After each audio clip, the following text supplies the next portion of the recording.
Hi, my name is Andy Dailing, and I will be your child's PA, ELA, or PA Social Studies teacher this year on Team 6-0.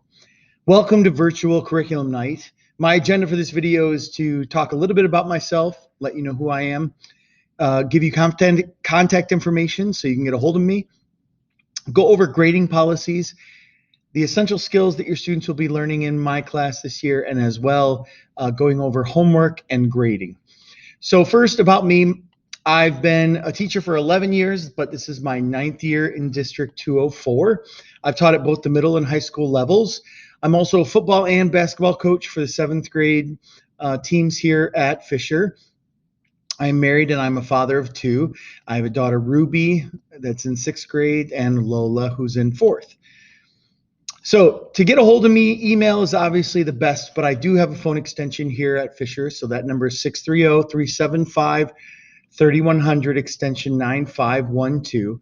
But I would also encourage you to tell your students that if they have a question or problem, to seek me out. 6th grade is a time where we start teaching students to advocate for themselves. So I'd really recommend that you have them come to me first. So grading policies.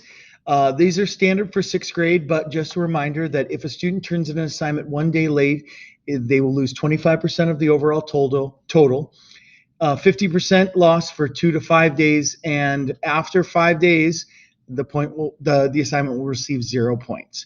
But also just a reminder that you can set alerts in Home Access or Parent View so that you can track your students' grades. Grading policies for absences, again, standard for 6th grade, but your child has 1 day for each day absent to make up any missing work. If you do know your child's going to be out for an extended time, though, please let me know and I can do what I can to help get that material and homework assignments to them before they leave. Also, I encourage your students to log into Google Classroom when they're out because they can keep up to date on class activities and assignments. So materials that we have for PA, ELA, and PA Social Studies are very much the same, as you can see here. A charged Chromebook, pen or pencil, something to write with, of course, personal reading book, spiral notebook, and a pocket folder. The only difference is that in ELA classes, the spiral notebook and pocket folder will stay in the classroom, whereas in social studies, your students will be responsible for taking and bringing those to class each day. So essential skills that we'll be focusing on in ELA this year will be kind of the standard 6 that is the essential skills for pretty much all ELA classes. We will be looking at 4 different thematic units in both ELA and PA ELA.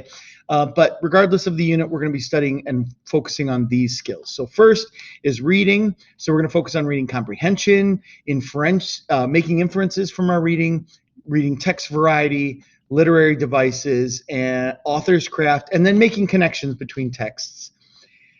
In writing, we're going to focus on both expository, narrative, descriptive, and persuasive writing, as well as the writing process. In grammar, we're going to focus on parts of speech, sentence complexity, and sentence structure. Word parts, we focus on a mix between grade level vocabulary words, in-text vocabulary words, but also Greek and Latin roots to help your students learn how to decipher words that they might come across that they don't know. In social studies, again, we have some essential understandings that we'll be working on this year.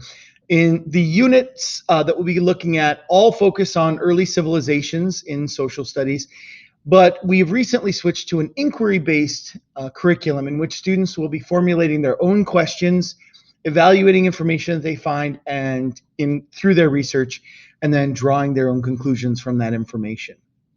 So one of the biggest questions I usually have from parents is, how do I keep up with my students' grades and homework? Well, first I'll explain how students can keep track of that, and then I'll explain how parents can find that information.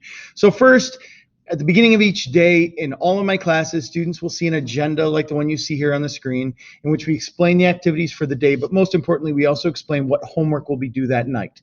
So again, I recommend, and I know other teachers have mentioned this, but I definitely recommend students write down their homework in their assignment notebooks that's provided by the school at the beginning of each day, so they have that information. But if they don't write that information down, there's also the option of going to Google Classroom, where assignments will be posted on the stream. And you can see here an assignment is posted at the very top. This is where all homework assignments go, unless those homework assignments are done in class. If they're done in class, then obviously those students will need to be here to get that information. And so we can talk to students about working on in-class work separately. So for parents, though, the best option is go to Parent View. You can also set alerts when your child's grade percentage drops below a certain number, but this will show you what assignments have been turned in, assignments that have been graded, and then what their score is. So this is the best way for you to keep track of your progress of your student. So I look forward to teaching your students this year, and I look forward to working with you, and have a great rest of the year.